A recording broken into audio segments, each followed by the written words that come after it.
We'll call Stephen Tuck.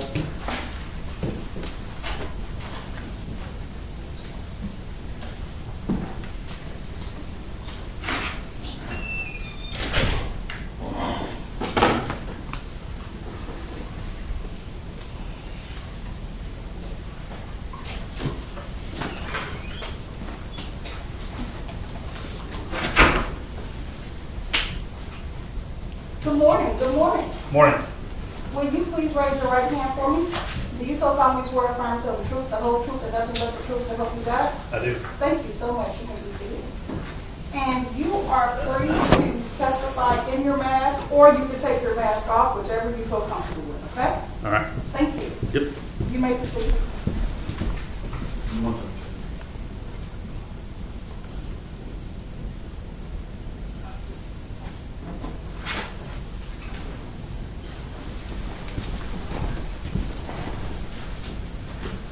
Please state your name. Stephen Riley Tuck. And Mr. Tuck, how are you employed? I work for the city of Plano, the fire department. How long have you been with the fire department? With Plano, I've been there a little over 13 years. And what kind of training and experience do you have to be a fireman in your capacity? Go through fire academy, then EMT school, which is months, and then paramedic school, which is another 9 months. Ongoing training throughout the job. Just constantly evolution of training and different tactics and stuff like that. Okay. You might need to pull that microphone a little bit closer to you or scoot up a little bit. It's uncomfortable, I know. Yeah. Usually I can hear you, but because you're in that deal, I can't really hear it. Okay.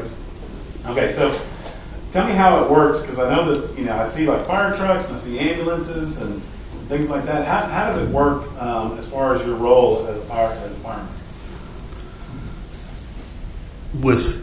So what is there different roles? Like there's some guys are sitting on the truck and some guys are sitting in an ambulance. Is that right? Yes, we're all capable of being on the ambulance or the truck or the engine or whatever.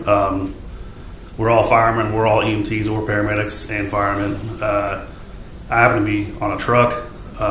So in our district, we don't have an ambulance in our station, so we get dispatched out first and wait on an ambulance. So that's why sometimes I'll be the first medic on scene with the patient before the ambulance arrives. In other districts, there might be an ambulance there, so they'll be there first. We do whatever we're supposed to do depending on the call. If it's a fire call, we kind of put the fireman hat on. If it's a medical call, paramedic hat or whatever. Just kind of how each call evolves is kind of the role or training path we go down. Okay. On March 19th, 2018, were you working in that capacity? Yes, sir. And what are your shifts like? Do you kind of stay there for a couple of days, or how does that work? 24 hours on and 48 hours off. Okay. So if a call comes in and you're on duty and something happens at someone's house and they call 911 for an EMT to show up or a fire is going on, you might be the guy that shows up if you live in that district. Correct. Okay. So on March 19th, did you get a call to go to 5000 Old Shepherd right around 9:40, something like that in the morning? I did. And like you said, you're on a truck. You don't have an ambulance, so the truck arrives first. Is that right? Yes. And how many of y'all are on a truck that shows up? 4 of us. And when you went inside, what did you see when you went into this apartment? There was 2 ladies that met us at the door. We're assuming that they're the ones who called 911, and they were kind of upset and stated that their friend was in her bedroom passed out. You don't need to get into what they were saying. Okay. Did they direct you to a certain location in the apartment? Yes, to the bedroom department where we found the patient. Okay. And what state was she in when you found her? She was, I would say, not alert. Maybe unconscious. You can say unconscious, but once we got to her, we realized she was breathing. But we say not alert because when we walk in the room, if somebody looks at us, they're alert. She was not looking at us. Her eyes were closed, laying flat on her back, faced up at the ceiling, and arms were in an unusual position for laying on your back on the bed. The edge of the bed was higher up her thighs. It's just it's unusual finding for somebody unconscious laying on bed.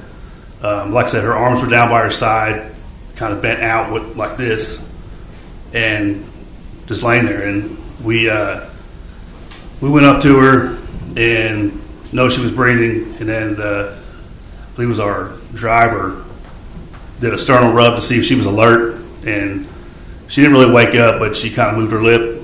So then we did some more tests, and as I was running some more tests, noticed that she was talking to our driver. So we knew it wasn't, cardiac arrest or anything like that. Kind of did some more testing. She started to wake up and tell a story, and the more she woke up and became alert, the more details of that story came out. And when the ambulance got there, I told the medic on the ambulance everything that I'd seen from the patient contact to now, or to then, and then transfer care to him for transport to the hospital. Okay. Let me kind of break this up a little bit. All right, so when you go in, and she's non-responsive. Correct. You had said that the first thing, or one of the first things that was done was a sternum rub? Yes, sir. What exactly is that? It's a technique where you kind of take your knuckle and rub it on the sternum. It's pretty uncomfortable. So generally, if you do a sternal rub, it's to see if somebody's alert and or awake or responsive. And we did that, and like I said, her mouth kind of moved, so we knew she wasn't dead, more or less. And then you said you had run some tests. Did you put an EKG on her? Yes. Typically, on anybody like that, we'll run a 4-lead EKG, and if that comes out normal, then we might run a 12-lead, which is more stickers. It's a full 3D view of the heart. But hers had the pacer spikes on the bottom, which are, when you print out the 4-lead, it shows the lead 2 is what we call it, and there were sharp black arrows at certain spots on that strip, and that indicates like a cardiac pacemaker or defibrillator of some sort. So then we did a 12-lead to see if it was going on, but those didn't show up on our 12-lead. So we didn't know if it was a demand defibrillator or a constant pacemaker or what. We just knew she had a pacemaker going on. Okay. So the EKG is a test that you can run to basically look at what's going on with someone's heart. Correct. And there's a less detailed look in the 4-lead and then a more detailed look in the 12-lead. Yes, sir. And that's just the different stickers you put on when Yes, you sir. do your physical. Okay. And but by looking at the printout, you could tell that a pacemaker, some sort of a device, was going off in her heart that was helping her heart to regulate. Yes.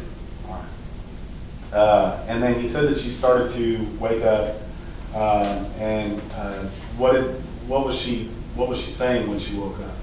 Which I don't think to hear say again.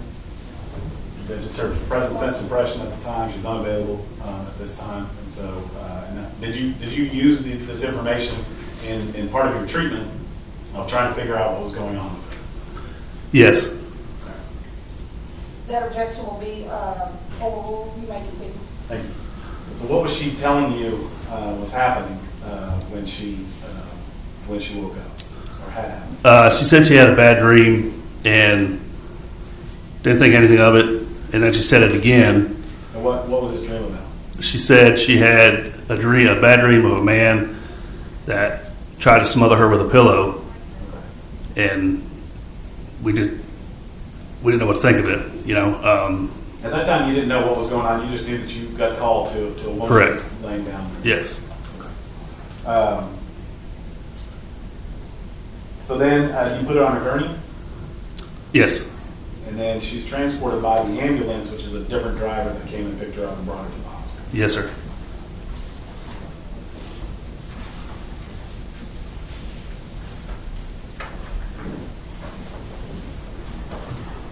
Permission to vote, Judge. You may. Still use State's Exhibit number 58. Is this the Plano Fire Rescue report that was generated as a result of this call? Yes. State's Exhibit number, these are already in evidence. Okay, we'll offer State's Exhibit number 58. Tendered to the defense counsel.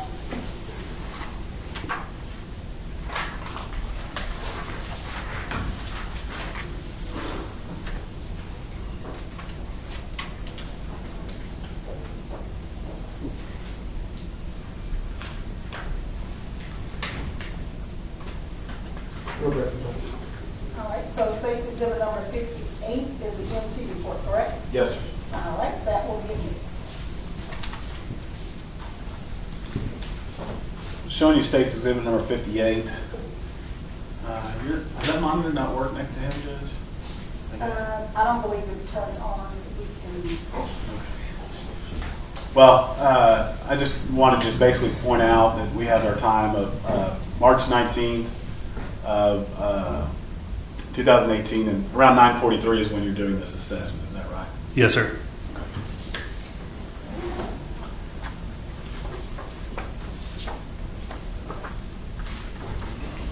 We had talked about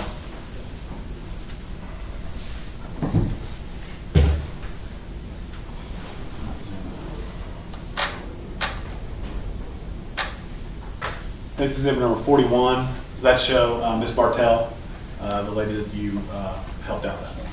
Yes, sir. Here's a picture of her. State's exhibit 31. That's her at the hospital after you all transported her, right? I was not at the hospital. Okay, but you know that's the same Correct. person. Yes. I'm going to show you state's exhibit number 14. Is this her, the bedroom that you went into where you found her? Yes, sir. All right, now, looking on state's exhibit number 14, if you look up towards where there's the way the normal bed is laid out, you've got the head of the bed up here and the foot of the bed down here. Is that right? Yes, sir. Okay, was she laying in that position where her head was up here and down here, or was she in a different position? She was laying perpendicular to how you would normally lay in bed. Okay, so if I'm going to put my pen, and let's say the blue cap on the pen is someone's head, is that basically the way she was laying down there? That's the direction she was laying, yes. Okay. And you had mentioned that her state's exhibit number 15, that kind of the side of the bed where her legs were out over the side of that bed. Yes. And you'd said it was in an odd position. And how exactly was it in an odd position? It's just a position that we never see anybody in when they're in bed and unresponsive like that. The edge of the bed was barely below her butt, to where normally people don't lay down like that. We don't see that. So if I'm Just the presentation was unusual. So normally, if you're sitting down, I'm going to use this chair, I guess. It's going to be tough to see. But if you were to lay down, you would kind of think that your legs would kind of be all the way back in, and you'd lay down like that. She's more scooted out, kind of like this. Yes, sir. Okay. More scooted out. And then laid back like that. Right. Okay.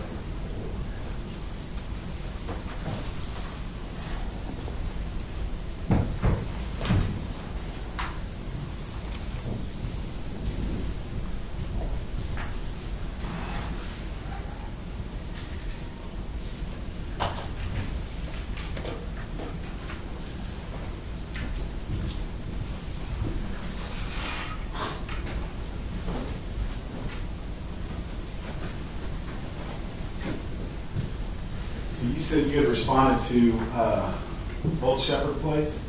Yes, sir. I'm going to show you state's exhibit number 316. Is this kind of a map of the kind of far north Dallas area going up into the Plano area? Yes, sir. Okay, you see 5,000 Old Shepherd Place? Yes, sir. And you're familiar with that complex? Right? Yes, sir. And that's where you went to go find Miss Bartel, is that right? Correct.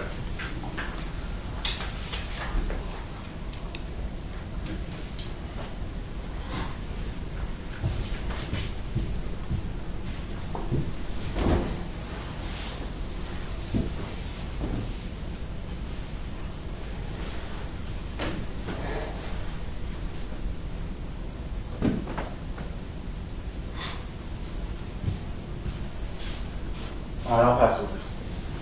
Any questions, Mr. Ward? Just briefly, Your Honor, thank you. Yes. Mr. Tucker, good morning, how are you? Good. How are you? I'm good. Can you hear me? Yes, sir. Okay. My name is Kobe Warren. I represent Mr. Chemirmir in these proceedings. I just have a few questions for you, all right? So you stated you've been with the City of Plano Fire Department for 13 years, is that correct? Yes, sir. Okay. In the same capacity as you were back on March 19th of 2018? Yes, sir. Okay. And I would assume that you responded to these kind of calls on numerous occasions, is that right? Yes, sir.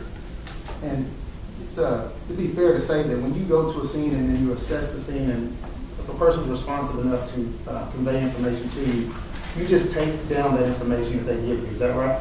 Yes, sir. You have no idea if what they're telling you is true and accurate. Is that right? Correct.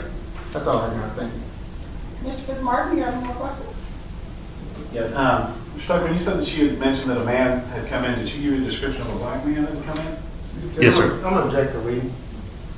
Same. Did she give you a description of the man as far as his race? Yes, sir. Or what race was that? Black. All right, I'll pass on this. Mr. Warren? Just briefly, Judge, I'm sorry. Mr. Tucker, did you at some point have a conversation with Officer, I believe it's Kemp? You know who Officer Kemp is? I saw him out there this morning. Okay. Do you recall seeing him back on March 19th of 2018? I don't. Okay. Do you recall, without going into what anyone said, do you recall her being unable to identify the race of the individual that morning, Ms. Bartel? No, sir. Okay. What is your testimony that initially when you came out and you weren't speaking to her directly, but you overheard her speaking of a dream? Is that correct? She was speaking to me directly. Okay. I thought initially you said you overheard her speaking to the person doing the stern wheel. No, I saw she was trying to talk to him, but not really audible. Okay. So when she told you, though, it was a dream, correct? Yes, sir. Okay. That's all I have now. Thank you. Mr. Fitzmartin? Nothing further. All right, may this witness be excused? No objection, John. All right, you may sit down. Thank you. Thank you.